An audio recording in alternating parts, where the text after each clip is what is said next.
there's a catch. So let me ask you another question, because this question did come in from a client yesterday, and I answered him. He said, hey, and this guy is in his early 60s. He's a budding real estate investor. He's working on capitalizing his first policy, and he's mulling over expansion. Okay. And he said, Nick, what are the differences between a policy and using like a Roth? And he said, do you have anything I could read? You got any videos? So I'll share after you share a little bit, I'll share what I said to him. Well, there's a lot of things different, but let's, and there's a couple places that I normally go when somebody asks this question, but let's just talk about a Roth in general first, right? Because then this will kind of answer the question.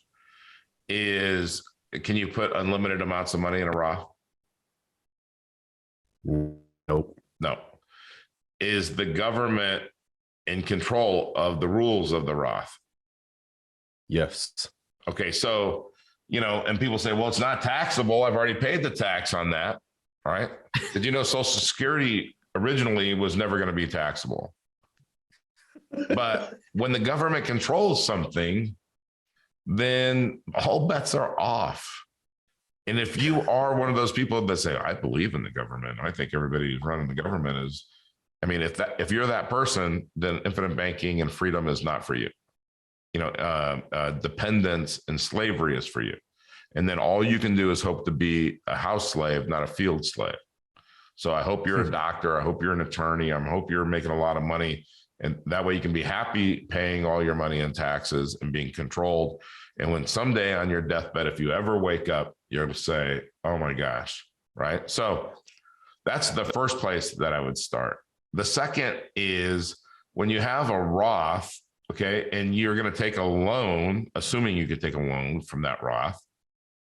Okay, what happens to if I took out, let's say I had a $100,000 balance and I took out 50 grand, what's growing?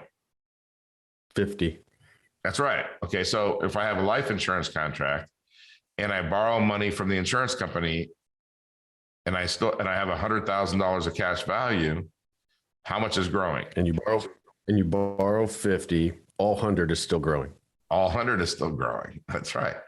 And who decides, like let's say I have a Roth and I could borrow money from the Roth, but I have all these different rules and I have all this, I have all these different kind of nuances that I don't really understand.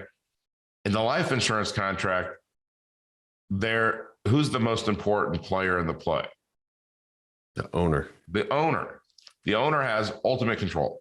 Who owns the policy? The policy owner. The customer, the insured.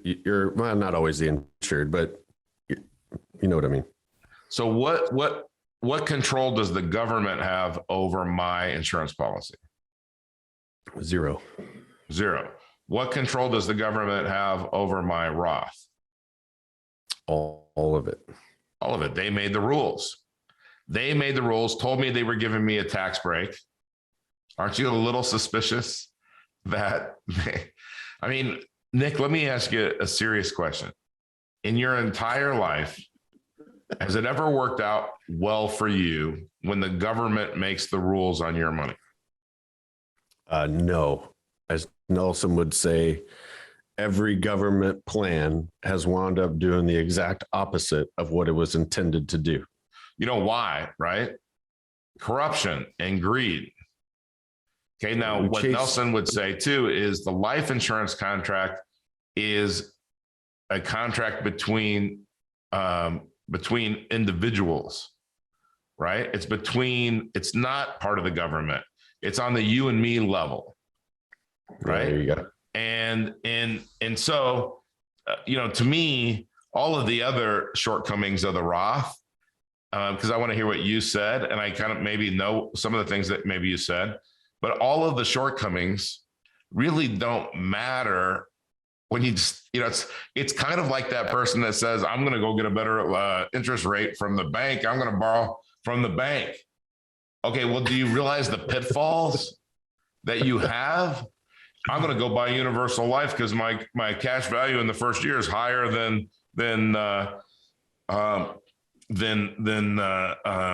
anything else. Right. Yeah. Right. I mean, I said two things because I knew I was just reminding him. Okay. And the first thing was I asked him, what's the government's track record? Right. And with their government programs. And then number two, this guy's trying to put money to work into cash flow assets and have cash flow to live on. And I said, can you do that effectively with the Roth? And he was like, no. I said, with that, there's a lot of rules about how you use the proceeds off of the quote unquote investment. I said, with the life insurance contract, you could literally take a max policy loan and go to Vegas with it and never pay it back. Like, there's no rules to it. You are, to your point, the owner. You're in first position, right? Nelson said we need to get banking back to the you and me level. And, what's the golden rule, Jim? Whoever has makes the rules. That's right. Right. So who's in charge? And if you read, Nelson just belabored this once he realized on his hands and knees in prayer in the early 80s, the provisions of the contract says we're in control. Yeah. Right. I don't have to ask for the loan. I don't have to beg about what I'm going to do with it. I don't have to give you my FICO. None of that. Right. We are in control. And he just responded, I think I got one sentence back. Excellent. Thanks for the reminders.